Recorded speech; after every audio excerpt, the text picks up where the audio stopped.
They called it a necessary corrective measure. That was the Galactic Council's official statement after they sent a sterilization fleet into the Jaran Nebula, wiping out every breathing soul on our allies' homeworld in less than 3 hours. The Jarans were no threat. They were barely holding on to their own sector after years of internal famine. But they were our allies, not just politically, personally. We fought with them during the Hive incursion. Their blood soaked our trenches. We bled for them, died with them. And now they were gone, vaporized under the soft, bureaucratic justification of galactic order. I remember sitting in that briefing room on Luna Base, watching the Council's broadcast. Every delegate, smug behind polished translations and vague diplomatic phrasing, sat under the same banner of peace, the same banner that now reeked of genocide. My fists clenched, my jaw locked until it cracked. Admiral Thorne stood beside me, eyes sharp but unreadable. I wasn't just another soldier in the room that day. I was the official liaison to the Jaran Defense Wing. Their names, their culture, their war songs, they were etched into me. I'd eaten with their war priests. I'd buried their dead. I'd held a Jaran hatchling after her father was torn apart by Vrel beasts. And now those people, all of them, were dust, and the galaxy had already moved on. "The Council has overstepped," someone muttered. One of our diplomats, still too naive to realize this wasn't politics anymore. This was war, but they didn't say it. No one did. Not yet. That night, I stood at the edge of the hangar, watching dropships refuel. The silence of space beyond the bay doors was unbearable. It felt like the Jarans were screaming in my head. I couldn't sleep. I couldn't eat. All I saw were firestorms raining down on cities I once called second homes. All I heard were council delegates excusing it all in the name of balance. The bastards didn't even let us retrieve the bodies. Orbital sweeps. Nothing left. Not a bone. Not a data core. Not a stone. The next day, Earth's president delivered a statement to the council. Carefully worded, of course. Condemnation without consequence. Stern language. A request for investigation. It made me sick. A week later, our ambassador to the council was found dead. Airlock malfunction. That's what the official report said. Malfunction. No one on Earth believed it. Not in our command circles. Certainly not me. That's when the tone changed. Not publicly, not yet. But behind secure doors, conversation started. Unofficial channels buzzed. Earth's Defense Command went silent for 2 full days. No logs, no briefings, just silence. The kind you only get before a storm. Then came the order. It wasn't loud. It wasn't dramatic. It was 5 words in a coded message sent only to 12 people across the solar system. I was one of them. Fire begins where words end. That was it. I knew then. We weren't filing complaints anymore. Earth was done talking. We were going to make them hurt. And I was going to help. The first thing I did was pull up every chart of Council infrastructure. Relay satellites, supply stations, jump gates. Every vital artery that let their empire breathe. I started highlighting weaknesses, choke points, blind spots, things I'd noticed over years of operations but never thought I'd use. Now I knew they'd become the blueprint for vengeance. We didn't have the biggest fleet in the galaxy, but we had the smartest. We didn't rely on mass like the Drath or ceremonial code like the Velethi. Earth fought dirty. We invented guerrilla warfare before half the galaxy even knew what deception meant.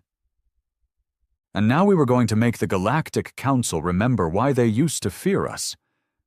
I stood on the deck of the Erebus as our fleet began to mobilize in total blackout. No communications, no broadcasts, just silent movement like a predator closing in.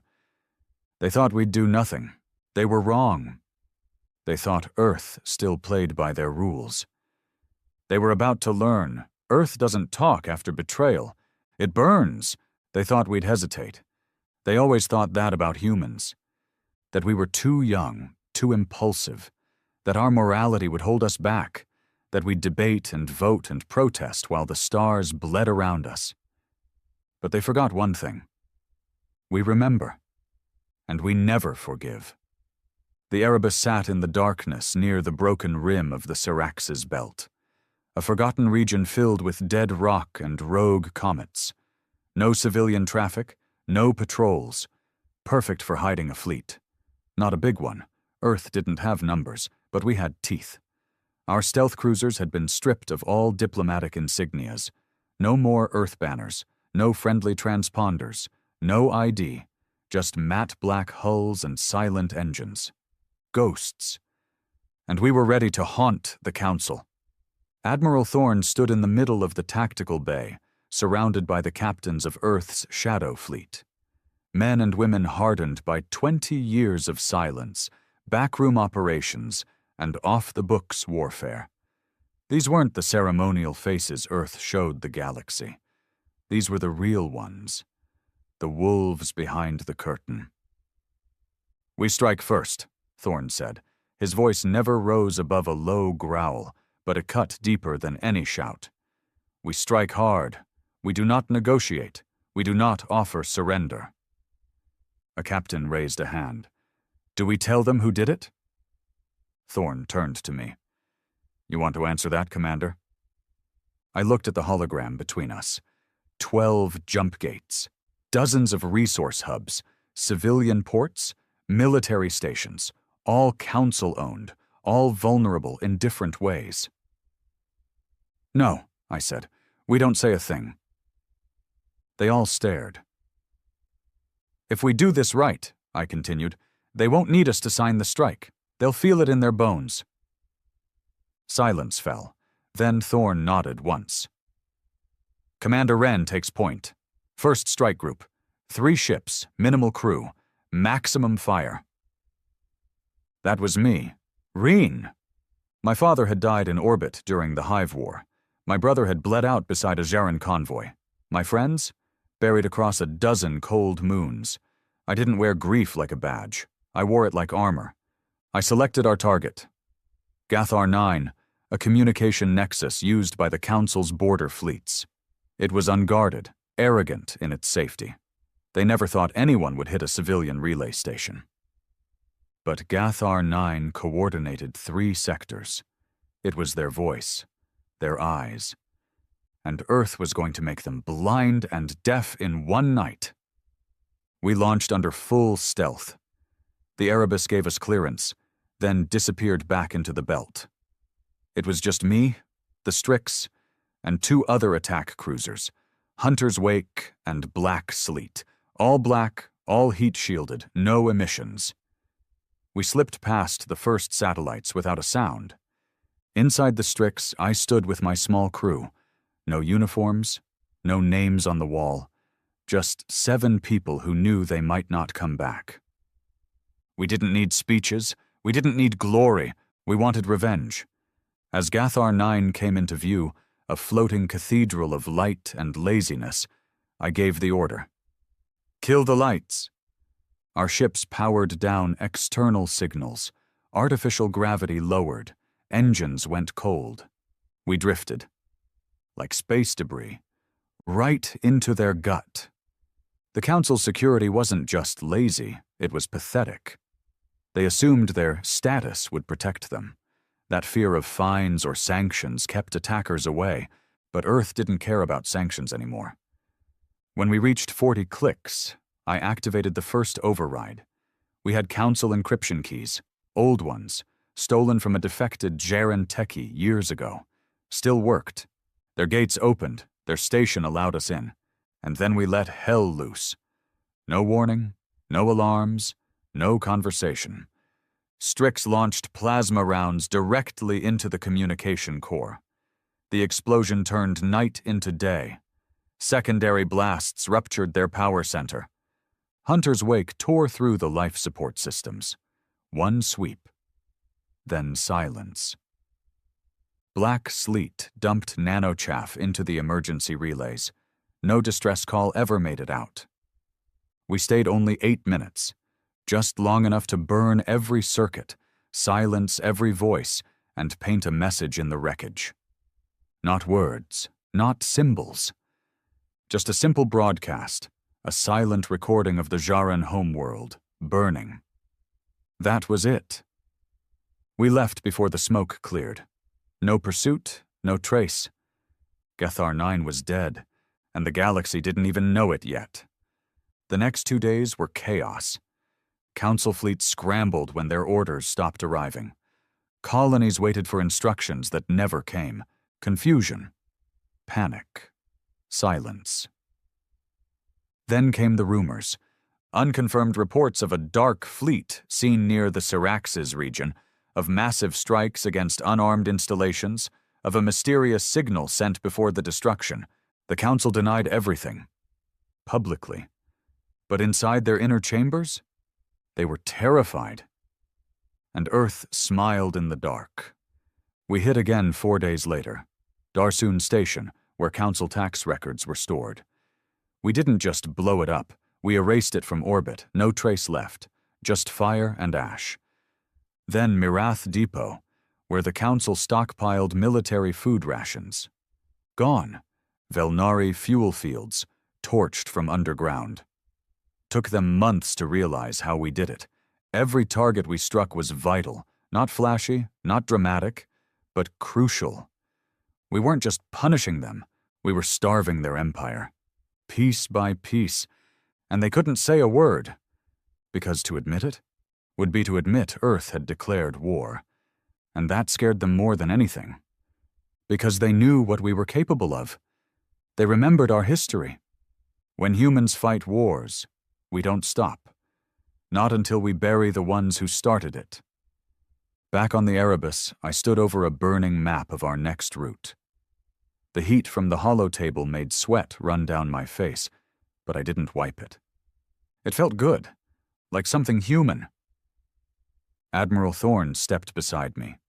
He didn't say anything at first, just watched the glowing trails of red where we'd already hit. Then he asked, "You ever wonder how far this will go?" I nodded. "Every night." He grunted. "And your answer?" I looked at him. "As far as it needs to." He nodded slowly. "Good." Because I think Thorne had already decided there would be no turning back. Not now. Not after what they did. The Jarans weren't just an ally, they were a symbol, a promise Earth had made. And when they were murdered under Council order, that promise shattered. So now we were building a new one, in fire. Meanwhile, across the galaxy, the Council scrambled to hide the truth. They labeled the destruction of Gathar 9 an accident, claimed Darsoon Station had suffered internal sabotage, but with every lie their credibility cracked. And Earth just kept hitting. Small teams, targeted strikes, no communications, no faces, just death from the void. Other races started to whisper. Some saw the footage we leaked, Jaran cities melting under Council ships, children screaming in infrared. It spread like wildfire, no matter how many filters the Council placed. And then, the biggest leak dropped. One of our operatives, codename Cairn, transmitted a Council order file, signed by 3 High Lords, Operation Purge, Jaran Elimination. Reason, refusal to amend genetic code to Council standards. The truth was out. They killed the Jarans not for rebellion, but because the Jarans refused to breed themselves into obedience. The whole galaxy saw it, and just like that, Earth wasn't alone. I remember the day we received a message from the Relic, a minor species, miners mostly, with no ships of their own. They sent us coordinates, Council depots, vulnerable ones. "Thank you," their message said, "for reminding the stars that justice still has teeth." We never replied. We just sent the coordinates to Black Sleet. The fire continued. But vengeance has a cost. On our 15th strike, The Strix was ambushed. Not by council forces, but by mercenaries, hired killers, paid in council gold, no flags, no rules. They hit us near the Varus Drift, 4 ships, loaded with ion disruptors and boarding hooks. Dirty, brutal work. We lost 2 crew members. Good men. One of them was a friend. He took a blade to the gut, covering the engine room. Bled out in silence. No last words. Just a nod. I buried him in orbit. No ceremony. Just a long, silent drift into space, wrapped in metal and sorrow. And I promised him we would make them pay tenfold. The council didn't go silent forever. They bled from the shadows for weeks, and we let them. But pain has a way of waking even the most arrogant monsters. When the High Lords began losing entire sectors of control, when the stars they once ruled flickered with unrest, they finally struck back. Not with declarations, not with fleets, but with something worse. They sent the Red Order, not official, not documented, not even acknowledged in their records. But every soldier in the galaxy knew them. Assassins, hunters, a council creation, denied in public and feared in private. We used to think they were a myth, something whispered about in backwater bars and off-record black ops. We were wrong. The first time we knew they were real, they left us a message. It was burned into the hull of Hunter's Wake, one of the ships from my original strike group. We found it drifting near the edge of the Ireland Rift. Crew gone, engines frozen, no signs of battle, no scorch marks. Just 5 words, seared into the side like a brand. Silence is not strength, Ren. My name, my call sign? No mistake. The council had stopped pretending. They wanted me to know they were hunting now. That shook the fleet harder than any battle could. Fear's a poison, especially when it moves quietly. We pulled back, not because we were scared, but because we needed to think. A direct war with the council's elite? That wasn't the plan. Our mission was precision, sabotage, death without fingerprints. But now they wanted a name. So we gave them one. Thorn convened his inner circle aboard the Erebus. The war table wasn't a hologram anymore. It was real metal bolted into the deck, burned black from cigarette ends and spilled adrenaline stims. Nobody sat. We stood like men ready to carve something into the dark. "They're baiting us," Thorn said, trying to force a mistake. "They'll get one," I muttered. He looked at me, not angry, not disappointed, just calm. "You want revenge, I get that, but we're not gods, Rain. This isn't a holy war." "No," I said, locking eyes with him. "It's a funeral, one they started. I just want to make sure they get buried in the right order." He didn't argue, just slid a data chip across the table. It showed Denvor Prime, one of the Council's core worlds, heavy atmosphere, civilian industrial world, supposedly neutral, no defense systems activated, no military designation. But we knew the truth. Deep under the factories and the smog-choked skies, Denver Prime housed a vault, a storage site for Red Order dossiers, mission archives, personnel logs, names, coordinates, timelines. And we were going to steal it. I led the ground team. Not just because it was personal, because I wanted to look them in the eyes, the people who pulled the trigger on the Jarans, on Hunter's Wake, on everything we'd lost. My boots hit the Denvor surface with a hard clang, dust kicking up in thick red clouds. The city around us was mechanical, ugly, towers of smoke and rust, covered in pipes and grease and decay. The Council dressed its cities like empires, but their truth was always rot. We moved fast, 6 men, all silent. Black suits, high-frequency silencers, optic cloaks. We found the vault under a false warehouse marked as oxygen recycling. Inside it was cleaner than I expected. White light, metal walls, high security, no alarms. We'd disabled those on entry, cut the fiber links, fried the AI. We moved through the lower halls like ghosts until we found the central archive, guarded, not by soldiers, but by one of them, a Red Order agent. First time I'd seen one up close. He was taller than I expected. Pale, scar across one eye. He didn't reach for a weapon. He just looked at me, like he knew. "You must be Ren," he said softly. I raised my rifle. He didn't flinch. "You think this is vengeance," he continued, "but it's just another war. One you won't survive." I didn't speak. I just pulled the trigger, and he vanished. Not dodged, vanished.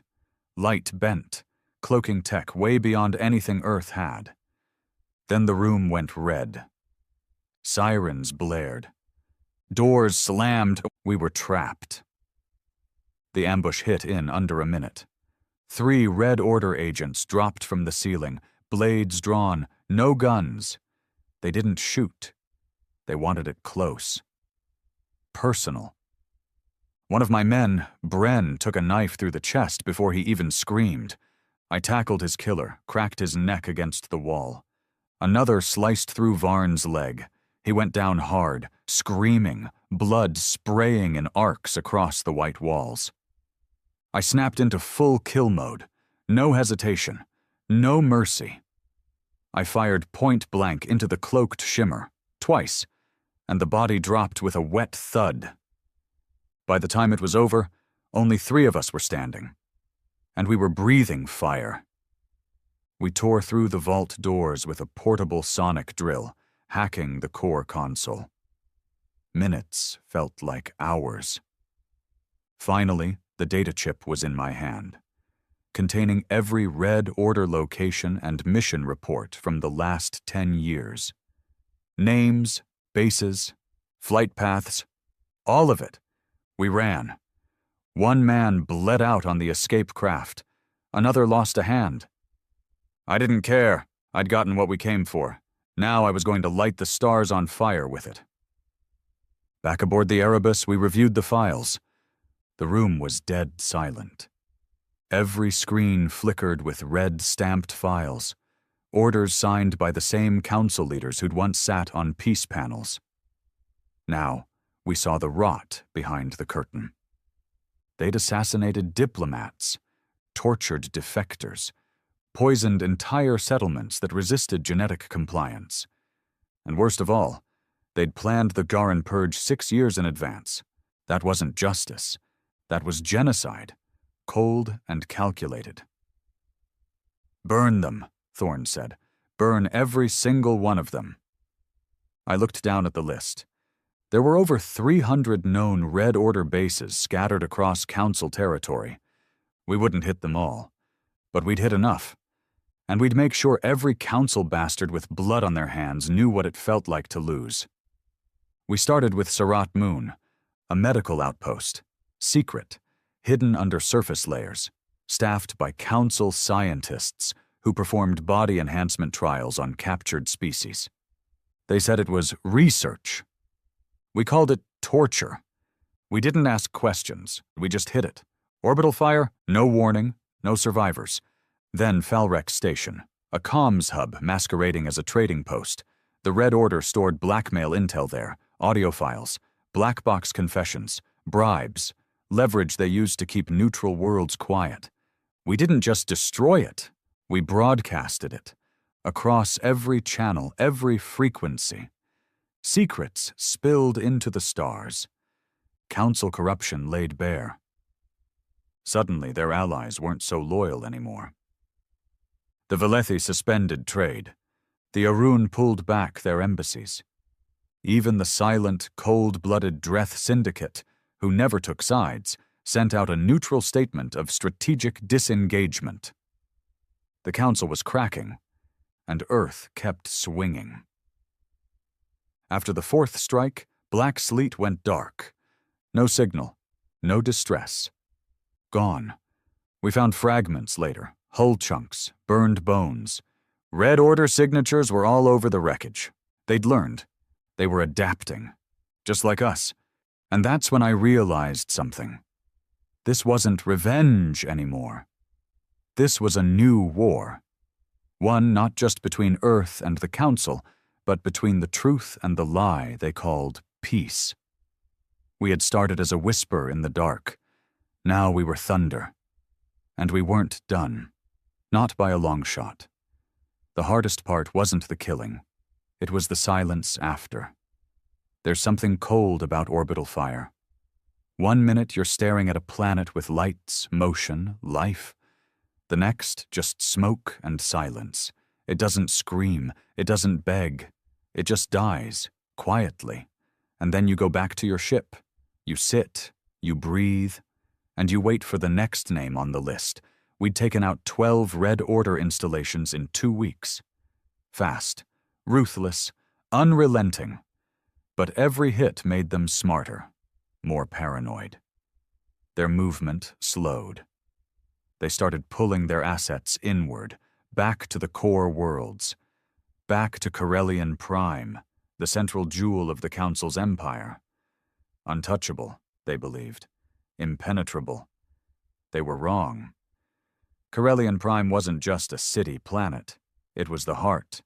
Council archives, political towers, military commands, Red Order headquarters buried 10 levels below the surface, a world protected by 10 orbital defense rings and a fleet of warships that could tear our entire force apart in minutes.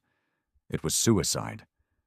But sometimes suicide is just war, wearing the right face. And Earth was ready. It started with the call no one wanted to hear, the kind of message that hits you so hard, you forget how to breathe. Erebus is gone. Those were the words. No preamble, no warning, just a transmission from one of our last recon drones, bleeding static. We saw the footage.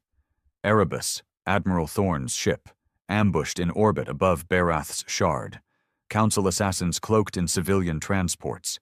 They got close, then released subspace charges inside the hull.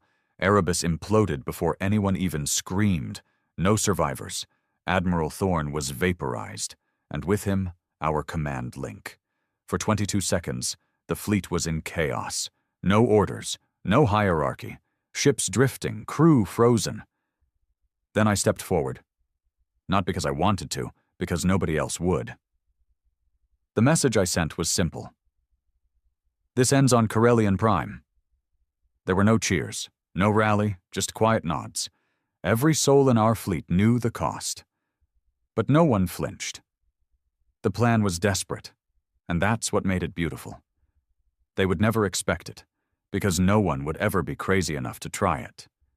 We would split the fleet into 5 separate fronts, hitting every major council stronghold surrounding Corellian Prime. False invasions, fake bombardments, massive distractions.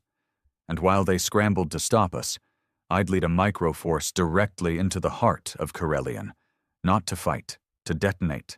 The ship we used was called Mournfall, old Earth design, pre-council era, stripped of all ID, armed with a singular payload, a thorium fusion core bomb, not a planet killer, but enough to destroy every sub-level of the Red Order compound if we placed it right. I brought 4 people with me. Noah, my tactical chief, quiet, blunt, brilliant under pressure. Drake, explosives, ex-mercenary, smiled every time something exploded. Jaren, cyber warfare, young, twitchy, never stopped muttering, and Hale, sniper, no past, no future, just ice. None of them had family left. All had scores to settle. Perfect for this mission. We breached orbit during the 4th diversion. A massive battle staged at Lithros Belt, hundreds of drones faking a war. The Council sent 2/3 of their Corellian fleet to intercept. We slipped through the chaos, wrapped in stolen Council transponders, shields running on black market energy scramblers. They never saw us. We landed in Sector 9C, the industrial underbelly of Corellian Prime. Smog thicker than concrete, towers rising like tombstones. No patrols down there, just filth and rust. Perfect for ghosts like us. We moved fast, stealth suits engaged, no communications, only hand signals and the slow, steady drumbeat of death getting closer. It took us 7 hours to reach the outer doors of the Red Order complex, buried under a waste plant. Fitting. The entry was coded to a living council agent, which we didn't have. So Drake improvised. We ambushed a courier vehicle, killed the driver, hauled his body back, scanned his neural pattern and printed a biometric mimic. Door opened in 3 seconds. Inside, silence. No alarms, but I knew they were watching. The Red Order didn't need guards. They had traps, psychological ones. As we moved through the black halls, messages flickered on the walls, motion-triggered holograms. The Gerrans begged. Erebus was just the beginning. You won't survive this. I felt Hale tense behind me. Let them talk, I muttered. They're scared. And they were. The Red Order had never been hunted before. They didn't know what it felt like to be the prey. We kept moving. Through hallways soaked in cold light, past doors sealed with bone-coated locks, past empty rooms with old bloodstains, until we reached the vault, the heart of the monster. Thick doors, 3 meters of neutronium, guarded by a sentry drone with a kill radius of 30 meters. Garen whispered, "Give me 5 minutes." Drake set up a blast wall.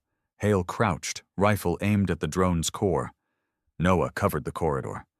I stood still, staring at the vault. This was it. Inside were names, proof, secrets, orders, the truth behind everything, from the Jaran Purge to the assassination of neutral delegates. If we got the data out and survived, the council would crumble. Jaren got the door open in 4 minutes, but then the alarm screamed. Red, loud, everywhere. They were waiting. Not outside, inside. 4 Red Order agents dropped from the ceiling like shadows. No guns, all blades. The next 30 seconds were fire and blood. Noah got stabbed, twice, but shot one of them point blank. Drake tackled another and detonated a micromine, took them both out. Jaren screamed. Something sliced through his face. Hale gunned the killer down but took a blade in the shoulder. I don't remember my fight, only the aftermath, standing over 3 corpses, bleeding, heart pounding, but alive. Only 3 of us left now. Jaren was dead, Noah unconscious, Hale limping. Drake smiled. Let's give the bastard something to remember. We planted the bomb in the data vault's power core. Gave it a 10-minute timer. Not because we wanted to be heroic, because 10 minutes was how long it would take to reach the upper comms tower and transmit the vault contents to Earth Command. We couldn't carry the data out, so we'd burn the place down and send the truth across the stars. Let the galaxy see what the Council really was. Those last 10 minutes were hell. We climbed a maintenance shaft through rising smoke and screams. Hale passed out once. I had to drag her. Drake took a hit from an auto turret and kept moving like it was a mosquito bite.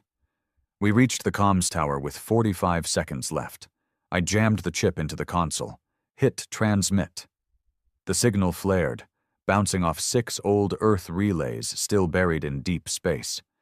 We watched the progress bar crawl toward 100%, 88%, 92%, 97%. Complete.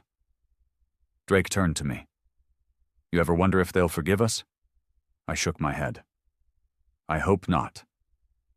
Then we ran. 5 seconds before the bomb blew. We didn't die. We should have.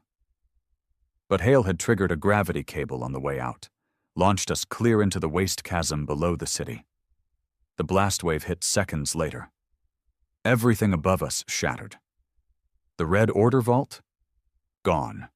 Every secret exposed. The heart of the Council? Burned. They tried to lie, of course, said it was a reactor leak, said we were terrorists, that Earth had gone rogue. But it was too late. The data was everywhere. Screens lit up across the stars. Images of the Jarans burned alive. Secret orders authorizing sterilization, assassinations, mind control programs, genocide by bureaucracy. The galaxy didn't just turn against the Council, they howled for blood. Civil wars erupted on 4 core worlds. 3 member races seceded within a month. The Council was dying, and Earth had lit the match. Back in orbit, we reconnected with remnants of our fleet. Noah survived. Hale needed surgery but lived. Drake? Still smiling. I stood on the deck of the Vigil's blade, watching Corellian Prime smolder. Not with joy, with clarity. Revenge was never the goal. Justice wasn't even enough. What we did? We reminded the stars of one thing. That peace built on bones isn't peace. It's a countdown. And Earth?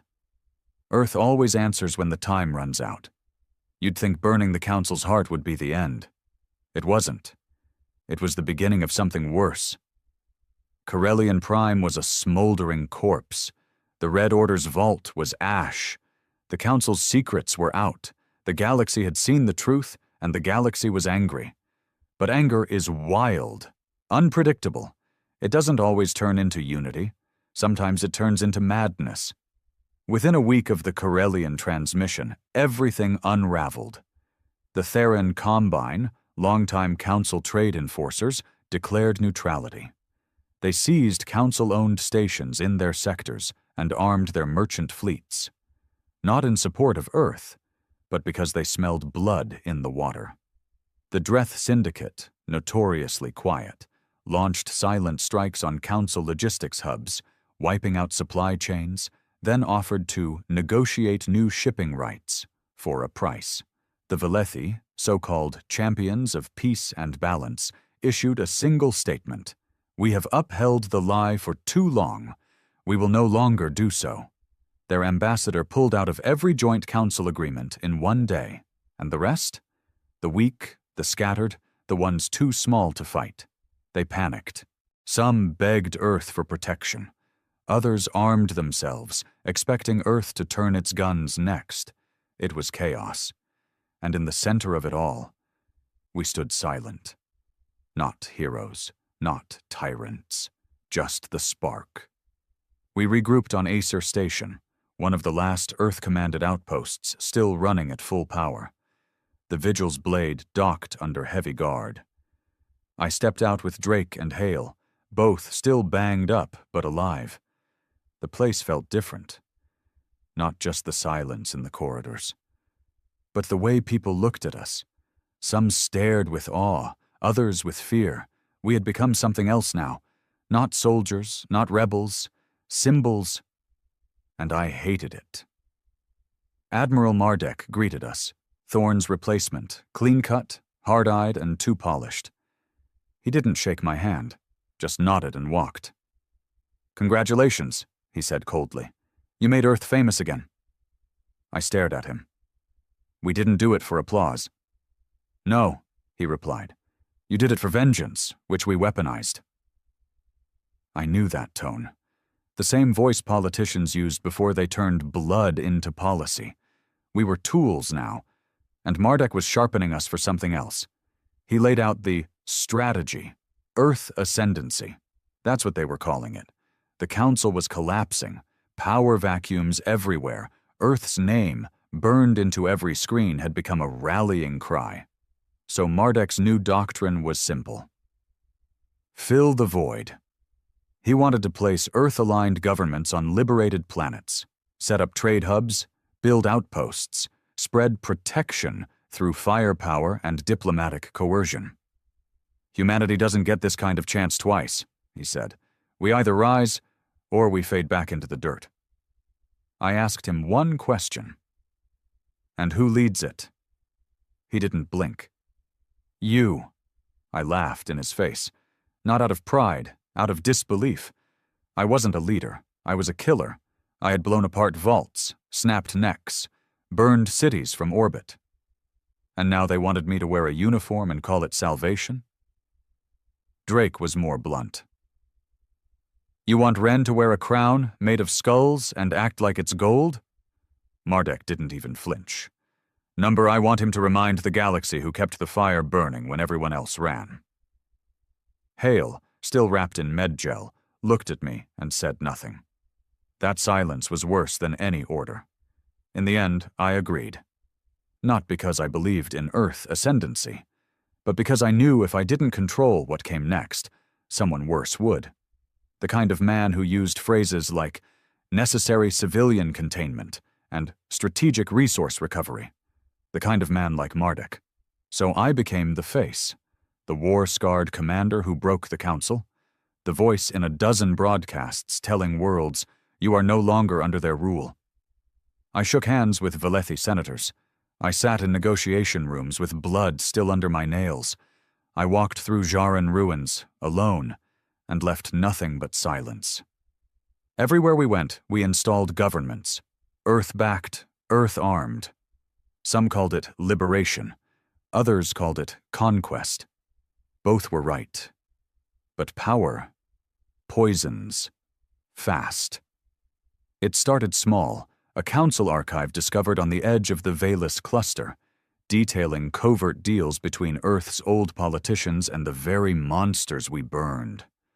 We were told to suppress it. Old news, they said. The people don't need confusion. I wanted to release it anyway. Mardek blocked me. You think this is about truth? He snapped. Truth is a tool. You either use it, or you let someone else do it first. I felt sick, the same logic the council once used. But it didn't stop there. On Terraloon, a mining colony that declared support for Earth, a resistance group refused to sign Earth's Reconstruction Pact. 3 days later, their main building suffered a mysterious reactor breach. Everyone inside, dead. When I asked for a report, I was told, no foul play detected. But I knew the script. I'd written it. They were using my tactics, my fear, my silence, and twisting it into policy. I confronted Mardek. You're becoming the thing we destroyed. He smiled. Number, I'm becoming what the galaxy needs. You just don't like what that looks like when it's done right. I walked out, and I started planning. Not another war, a purge. Drake was the first I told. We sat in a dark chamber, no lights, just one old bottle of Jaren Black Mead. They're using the fire wrong, I said. Drake shrugged. You light it. Someone else always finds a way to cook with it. I want to end it. He raised an eyebrow. You mean Mardek? I nodded. And anyone else turning Earth into a prettier version of the Council. He grinned. I'm in. I gathered what was left of the Shadow Fleet, the old hands, the real ones, not Mardek's new stooges. We called ourselves Ashfall, because we weren't heroes. We were what comes after the fire. We hit Earth outposts that had gone rogue, exposed black market dealings, released files on forced labor programs disguised as volunteer reconstruction. We targeted Earth-aligned governors who used power like a whip. And then, we came for Mardek. He was stationed on Aeron's Gate, the central hub of Earth's new dominion. A fortress orbiting what used to be a neutral trade planet. We didn't announce ourselves. We didn't warn him. We crashed his ship into the station's hull. Then we walked in through fire. Mardek tried to run. Hale caught him with a bullet in the leg. I stood over him as he bled on his marble floor, surrounded by banners with my name on them. You stole my war, I said. He sneered. You gave it away. Drake placed a blade on the back of his neck. Mardek spat. Kill me, and someone worse takes my place. I looked around the room. Then I looked at Hale, and I gave the nod. The blade fell. We didn't take power. We scattered it. Ashfall became legend, a shadow fleet watching the Watchers. We left a message on every planet we passed. No thrones, no chains, only fire when needed. Some worlds thrived. Some fell into chaos, but we no longer ruled them. We let them decide what peace meant, even if it cost us everything. Years later, I walk alone. No medals, no titles. Just a name whispered like a curse in council ruins and freedom squares alike. They say I ended an empire. They say I saved humanity. They say I betrayed my own kind. They're all right. Because the truth is simple. We didn't fight to be kings. We fought because someone had to. And sometimes, fire is the only language monsters understand. It's been 6 years since I killed Marduk. 6 years since Ashfall scattered the throne Earth tried to build from scorched bones. People still whisper about those days. About the fire, the purge, the vengeance. But no one talks about what came after. What peace really looks like when the smoke clears and the flags come down. Because here's the truth. Peace isn't glory, it's silence, and silence can rot you from the inside. I live on Veltrin 4 now, a cold, ugly rock in a dying system that no one fights over. No cities, no politics, just wind, rock, and the occasional drunken miner who thinks I'm someone else. They don't recognize me. Not anymore. I grew out the beard. My left arm's artificial now, thanks to that ambush on Orias Gate. My spine's shot. My lungs scream on every breath in the cold. Good. Pain keeps me honest. Drake said that once, right before he blew himself up on Kelser Station to take out a council warlord who resurfaced. He was right. I wake up before sunrise every day. Not for any noble reason. Just habit. Old soldiers don't sleep well. Not when their ghosts line up every morning, waiting to be acknowledged. Some mornings I see Thorn's face, or Garen's, half his jaw missing. Sometimes it's the Jaren hatchling I held once, before the council fire turned her world into ash. They don't speak, they just watch, like they're waiting for something. A verdict. One day I get a visitor, first in months. I hear the shuttle before I see it. No markings, fast, surgical descent. Not a miner. I walk out of the shack I call a home, shotgun slung over my shoulder out of habit. The ramp lowers, she steps out. Tall, lean, dark coat. No rank, but I know the look in her eyes. Soldier. Real one. She walks up to me and says, "Commander Wren?" I stare at her. "Don't use that name." She doesn't flinch. "You're needed." I laugh. "No, I'm avoided. That's the whole point." She holds out a chip. "Someone's building again, but not from the ashes. They're using the bones." I take the chip. Let it load into my ocular implant. Data scrolls, names, locations, fleets, something new, or maybe something old wearing a new mask. The Covenant of Purity. Never heard of them. But their insignia is made of two things, a burning council seal and the Earth insignia. Merged, twisted, perverted. My gut clenches. "Where'd this come from?" I ask. "The Velethi," she replies. "They've been watching them grow, quietly, carefully, and fast." I squint at her. "And you?" "I represent no one." "Then why are you here?" She hesitates, then says, "Because I watched my father die on Surat Moon, and I believed in what you did. I thought the fire meant something." She steps closer. "But now someone else is using your fire to build their empire, and the galaxy's too scared to stop them." I look at the chip again, and I feel it, that old pull in my chest. Not glory, not rage, but duty, the kind you never get to retire from. 3 days later, I leave Veltrin 4. Don't pack, don't say goodbye. No one to say it to. She pilots us out of the system in silence. Her name's Kira, doesn't offer a last name. That's fine. Some names are better buried. We reach Darius Void a week later, one of the neutral sectors no one cared about during the council collapse. Used to be a trade hub. Now, ghost station. Except it's not empty.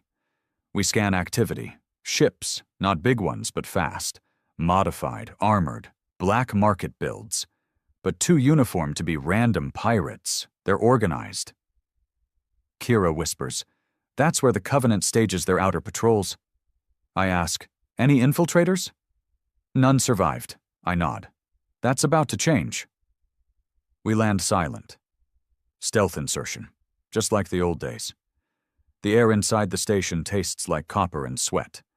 We move corridor by corridor, cloaked, quiet. And then I hear it, a speech, echoing from the central chamber. We slip closer. And what I see freezes my blood. Hundreds of people, different species. Some in Earth exo-armor, others in modified council uniforms, all staring at a single figure on the dais. A man, human, young. Too young to remember the war, but his words. "They betrayed us," he says. "Earth lit the stars on fire and then abandoned us to the dark. The council fell, but nothing better rose. We've waited long enough." He raises a fist. "And now we rebuild. Not with compromise, not with weakness, but with purity." The crowd roars. Behind him hangs a banner, half council, half Earth, stitched together like a goddamn Frankenstein monster. Kira whispers, "That's their prophet. Name's Colvin." I watch him speak. His tone is mine, years ago. His fire is mine. But his direction is everything we fought against. He isn't trying to free anyone. He wants to dominate. We exfil that night. No shots fired, no alarms. But I know what's coming, and I know what I have to do. I send the word. Old channels. Ashfall ghosts, not all answer. Some are dead, some buried in exile deeper than I ever went. But a few voices crackle through the void. One message. "They're using your name, Ran." Time to take it back. We hit them hard, 2 weeks later. Not their fleet, their ideology. We intercept a propaganda ship broadcasting purity manifestos to border worlds. We hijack the signal, and I speak. No helmet, no title, just the scarred, half-dead version of the man they tried to turn into a symbol. If you're hearing this, you've already lost something. Maybe your home, maybe your family, maybe your place in the stars, and maybe you think someone like him will give it back to you. I pause, then lean in. But Colvin doesn't want to save you. He wants to use you, the same way the Council did, the same way Earth tried to. I know because I watched it happen. I burned for it. I stare into the lens. If you follow him, you're not choosing strength. You're choosing slavery, just dressed in new armor. Ask yourself one thing. When was the last time someone gave you power, without asking you to bleed for them first? The feed cuts. Then we destroy the transmitter. Over the next month, we hit 12 of their outposts, expose 5 of their leaders, hijack 16 of their propaganda lines. We don't kill unless forced. We don't conquer. We remind. Remind the galaxy that tyranny doesn't always wear alien skin. Sometimes it looks like your own reflection, but then they hit back. Hard. Ambush near Veth Corridor. 3 Ashfall ships lost. Kira shot, shoulder wound. We limp away. And I realize they're not just growing. They're recruiting from the children of our fire, those born after the war, raised on half-truths and burning questions. They want meaning, and Colvin gives it to them. With my name on the banner, it all comes full circle, doesn't it? We burned the old empire. Now a new one rises from its bones. My bones. And the only way to stop it is to burn it again. Even if this time I don't come back. We lost Ridgefall Station 2 days after the Veth ambush. It wasn't just a base. It was one of the last neutral refueling points in the deadline, a corridor of unclaimed space where no one held authority and everyone held a weapon. Ashfall had kept it quiet. Low profile, no flags, no comms, no propaganda, just food, fuel, rest, and silence. It was the kind of place where tired men went to stop shaking and remember how to breathe. Colvin didn't care. His people hit it without warning. 3 stealth cruisers, 2 shock teams, no demands, no messages, just a single signature burned into the hangar floor before they left. Rand's peace is weakness. I stood over the ashes 3 hours later. The wind smelled like charred steel and melted plastic. Bodies had been vaporized. Only shadows remained, burned into the walls, outlines of people caught in the blast wave. One of them looked like a child. Maybe a technician. Maybe a refugee. Didn't matter. They were gone. And Colvin had sent his message, loud and clear. We buried the fragments in silence. No graves, no speeches, just dust and a crater. Kira leaned against the burnt remains of a comm tower, blood leaking from her shoulder bandage. She hadn't said much since the attack. Not since she watched 5 of her friends get atomized by Colvin's proxy fleet. "You okay?" I asked. She didn't look at me. "Does it matter?" "No," I said. "But I ask anyway." She turned. Her eyes were red, not from crying, from rage. "This was supposed to be over, Ren. You broke the monsters, you burned the gods. Why are there still flames?" Because fire doesn't go out, I thought. It spreads. We returned to Ashfall Base 4, a hidden supply point in the rings of Darvak. It was quiet, isolated. Nobody knew about it except me, Hale, and the 2 surviving crews we had left. And that's when the plan came together. Not a strategy. A kill order. We weren't going to chip away at Colvin anymore. No more chasing signals. No more hijacking broadcasts. We were going to cut off the head. Colvin's flagship was called the Justifier, built from salvaged council tech, Earth plasma rigs, and stolen Dreth alloy. It was a monstrosity. Not elegant like a council cruiser. Not rugged like an Earth destroyer. Something in between, twisted, patched, almost angry in its design. It didn't orbit a world. It commanded one. Arcanos Sigma used to be a dead moon. Now it served as his command nexus, headquarters of the Covenant of Purity. Fortified, shielded, surrounded by orbiting kill stations and a dozen warships. And he was there. We confirmed it through deep slice surveillance, footage, heat signatures, voice patterns. Colvin was central, always visible, always preaching from his marble tower like a prophet in polished armor. He wasn't hiding. He was daring us. And I was ready to accept. Ashfall gathered what was left of itself. 1 main battlecruiser, the Writhe, 5 escort ships, 4 stealth pods, 15 soldiers, 2 snipers, 3 techs, 1 medic, and me. Broken spine, artificial arm, half a lung that whined when I coughed. It didn't matter. I'd survived worse. So had they. Drake was dead. Jaren, too. Thorn, long gone.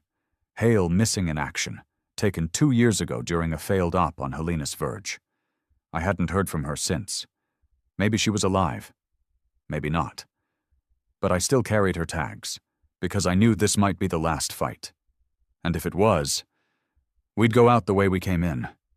No banners, no mercy, just fire. We launched at 0300 Earth time. Kira piloted. I sat beside her, staring at the tactical screen. Colvin's fleet had spread out. Arrogance or overconfidence. Probably both. His ships patrolled far, assuming no one would dare attack his seat of power. They didn't count on desperation. Desperation fights dirty. Desperation doesn't care about odds. Desperation makes men into weapons. We didn't hit Arcanos Sigma directly. That would have been suicide. We went under. Through the moon's fault line, an old mining shaft from before Colvin occupied the system. Kira had mapped it. A tight squeeze, crushed most sensor readings. We slid in under blackout. 2 stealth pods first, loaded with scramblers and jamming relays. They disabled 2 orbital eyes before the Covenant even noticed. By the time we breached the atmosphere, The writhe was already mid-dive. We punched through the lower cloud layer like a meteor and dropped hell. EMP bombs first, knocked out local relays, shock troopers next, hit the outer barracks before anyone raised a shield. Then I touched down, gun in hand, eyes fixed on Colvin's tower. They fought like zealots, not soldiers, not trained, but fanatical, fueled by propaganda and fear. Some of them shouted my name, in hatred. Others whispered it like they weren't sure if I was real. To them, I was myth, the ghost of a dead fire, the relic of an old war they never saw. Now I was flesh and bone, and they didn't know what to do with me. They died confused. Kira took a bullet to the leg during the main breach. I dragged her into a side hall and wrapped it with thermal gauze. "You shouldn't be here," she hissed. I grunted. "Neither should you." She smiled through the pain. "You really going to kill him?" I didn't answer, because she already knew. We stormed the tower. 5 of us left by the time we reached the top. 2 snipers, 1 tech. Kira on my side, me in front. Colvin waited in a throne room of polished black glass. Huge, cold, designed to impress. He stood alone. No guards, no guns, just him in his custom-built armor, smooth, white, lined with gold, and the Earth crest warped into some holy symbol. He turned slowly as we entered, and smiled. I wondered when the old god would return. I raised my rifle. "You're not worth monologues." "I'm worth truth," he said, "and I'm your legacy." I stepped forward. "Number, you're my mistake." He didn't move. "You burned the council," he said calmly. "You turned humanity into legend. And then what? You ran off to some rock and let the galaxy rot. I didn't create the Covenant out of ambition. I created it out of need.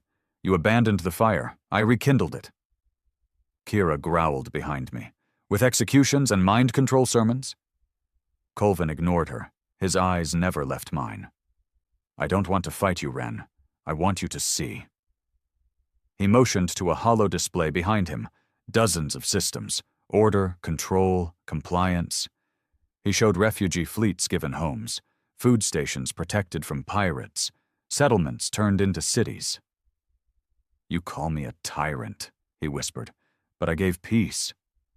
I lowered my rifle and said, "No, you gave permission." He blinked. "For what?" "For monsters to return. Wearing better clothes." I fired, right into his chest. The armor cracked. He stumbled back, not dead, but bleeding. "I wanted your blessing," he rasped. I stepped forward. "You got my judgment." Then I fired again, right between the eyes. Colvin dropped without a sound. The rest was cleanup. We uploaded a mass transmission. Every record Colvin had hidden, every brainwash protocol, every suppressed execution log, every innocent buried in the name of purity. We didn't broadcast vengeance. We broadcast truth. And then we left. Ashfall was broken, but breathing. Kira survived. The tech died in orbit during evac. I lost 2 ribs in a hallway explosion and don't remember the medevac. I woke up on an old converted freighter, days later, wrapped in gauze and regret. Kira sat beside me, silent. She finally spoke. "It's over." I closed my eyes. "No." I opened them again. "But maybe now something better can begin." They don't speak my name much anymore.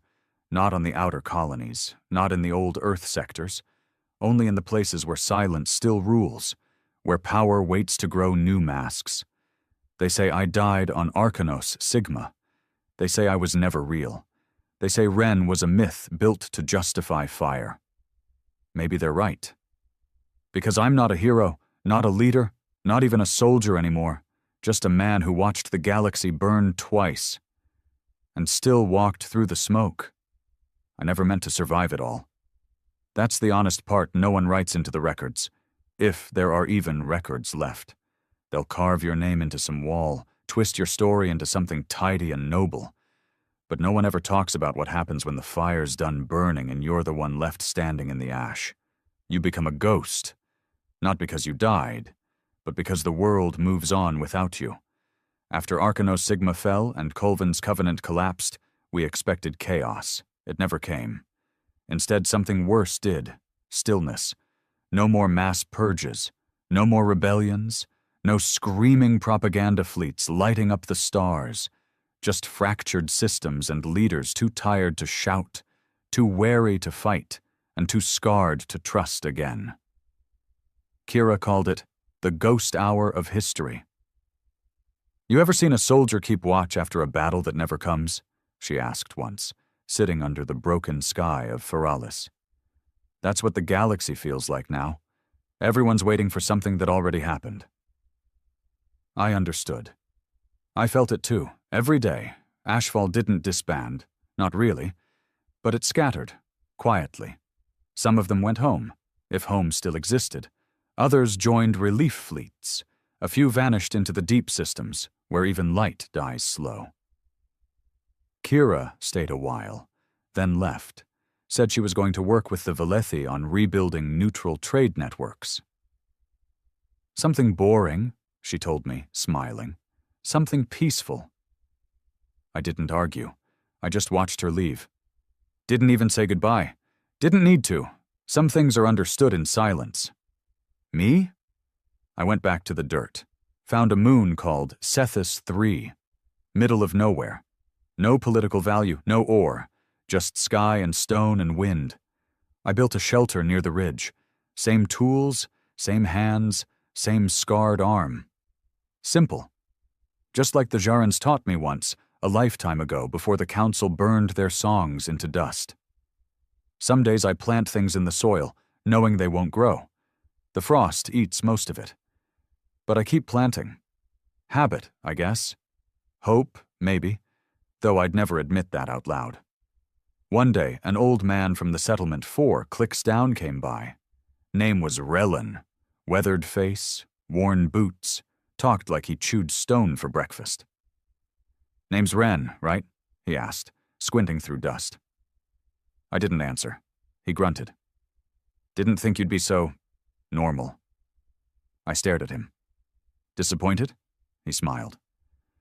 "Number just figured someone who broke empires would have more to say." I said everything I had to with fire. Relin nodded. "Yeah, and now there's no one left to burn." He stayed a while. We didn't talk politics or war, just dirt, storms, crops that won't take root. It was strange, good, human, but it didn't last. Nothing ever does. 2 years after Arcanos Sigma, someone tried to kill me, not in a dramatic way. No speech, no long vendetta, just a knife in the dark. Settlement kid, maybe 16. Face pale, hands shaking. I caught his wrist before the blade got to my throat. Asked him why. His answer? "Because you let it all happen." I didn't fight back.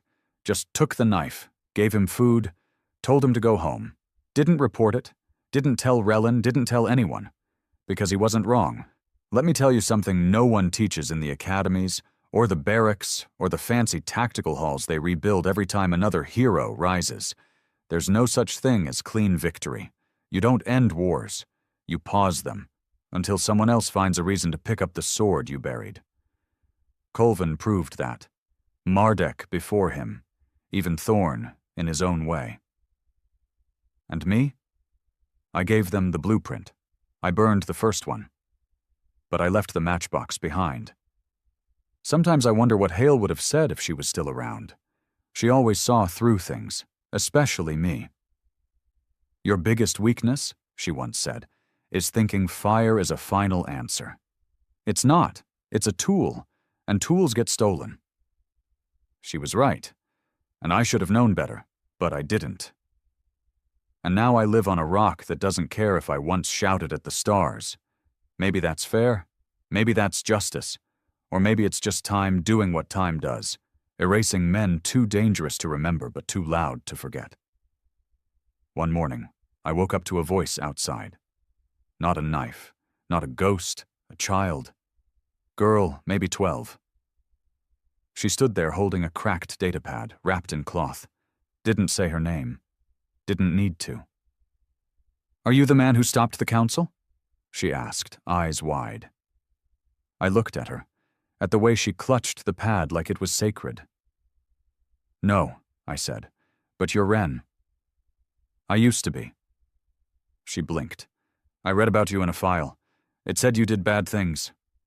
I nodded. "I did. Why?" "Because worse things were being done to people who couldn't fight back." She thought for a long time, then handed me the datapad. "I copied some of your messages," she said. "The old ones, from when you warned people." I turned it on. My voice came back to me in low static, older than I remembered. Harsh. Raw. I hated the sound of it. The child asked, "Do you think someone else will try again? Like that Colvin man?" I didn't lie. "Yes." "What do we do when they do?" I looked out at the horizon, wind cutting across broken stone, and I said, "You speak, you fight, and if no one listens, you light the fire again, but you burn clean." She came back sometimes, with others, not to worship, not to kneel, to ask. They brought stories, reports, evidence of new factions, new movements, new flags. They didn't want me to lead. They wanted me to teach, so I did. Not in speeches, not in orders, but in truth. No crowns, no chains, no saviors, only choices. And the reminder that silence, too, is a weapon, one that kills slow. I'm dying now, not from war, just time.